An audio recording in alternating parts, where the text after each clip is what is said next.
Hello అందరికీ, welcome to my channel Renu sari కొంగుల designs. ఈరోజు బేసిక్ 2 నేర్చుకుందాము.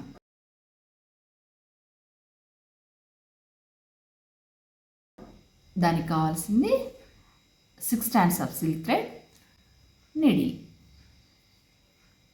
ఇలా హ్యాండ్కి ఫింగర్కి చుట్టుకొని ఫస్ట్ మనము లాక్ చేసుకుందాం.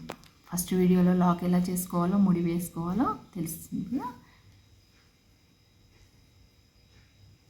లాక్ వేసుకొని ఇప్పుడు సింగిల్ క్రోషా అనేది నేర్చుకుందాం. సెకండ్ బేసిక్ ఏంటంటే సింగిల్ క్రోషా అంటారు దీన్ని. ఈ సింగిల్ క్రోషా ఎలా వేయాలంటే ఫస్ట్ శారీకి లాక్ చేసుకొని ఇది లూప్ వస్తుంది, ఓకే. తర్వాత ఈ లూప్ ఇలాగే ఉంటుంది. నెక్స్ట్ శారీలో ఇలా నీడిల్ కుచ్చి ఇలా బయటకు తీయాలి. ఇక్కడ ఎన్ని లూప్స్ కనబడుతున్నాయి? 2 లూప్స్ కనబడుతున్నాయి. ఈ 2 లూప్స్లోంచి కూడా థ్రెడ్ని ఒకేసారి ఇలా బయటకు తీయాలి. దీన్ని సింగిల్ క్రోషా అంటారు, ఓకే. మళ్ళీ చూడండి, ఇది లూప్ కదా, ఇది లూప్ ఇలాగే ఉంచుకొని శారీలో ఇలా నీడిల్ని కుచ్చి ఈ థ్రెడ్ని ఇలా లోపలికి తీసుకుంటే ఇక్కడ 2 లూప్స్ కనబడుతున్నాయి, చూస్తున్నారా? ఈ 2 లూప్స్లోంచి కూడా ఈ థ్రెడ్ని ఇలా బయటకు తీయాలి, ఓకే. మళ్ళీ చూడండి, లూప్, శారీలో నీడిల్ కుచ్చి ఇలా తీసి 2 లూప్స్, ఈ 2 లూప్స్ నుంచి కూడా ఇలా, ఓకే. దీన్ని సింగిల్ క్రోషా అంటారు.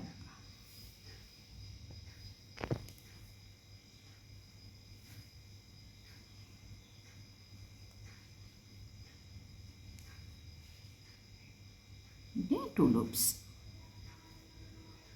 ఈ 1 లూప్ ఇందులో కుచ్చాక నీడిల్ని లోపల తీసుకొని ఇలా బయటకు తీసినప్పుడు ఇక్కడ 2 లూప్స్ వస్తాయి. ఈ 2 లూప్స్ నుంచి కూడా ఇలా దారం తీయాలి. ఇది సింగిల్ క్రోషా.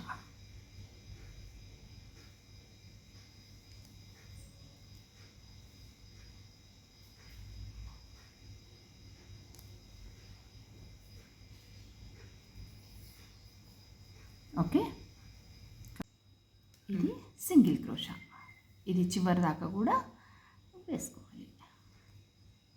అంటే డిజైన్కి వేసేటప్పుడు ఈ సింగిల్ క్రోషా అవసరం ఉంటుంది.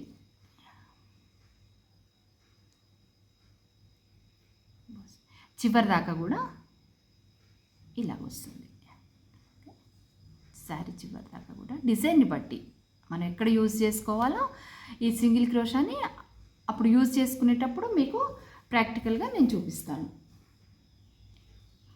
ఇది సింగిల్ క్రోషా.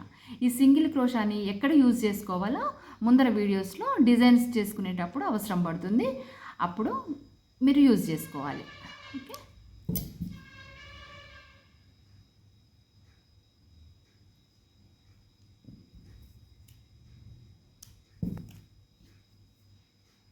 ఎప్పుడైనా చివర ఫ్యాబ్రిక్ గ్లూతోని ఇలా డిజైన్ కంప్లీట్ కాగానే ఇలా అతికించుకోవాలి.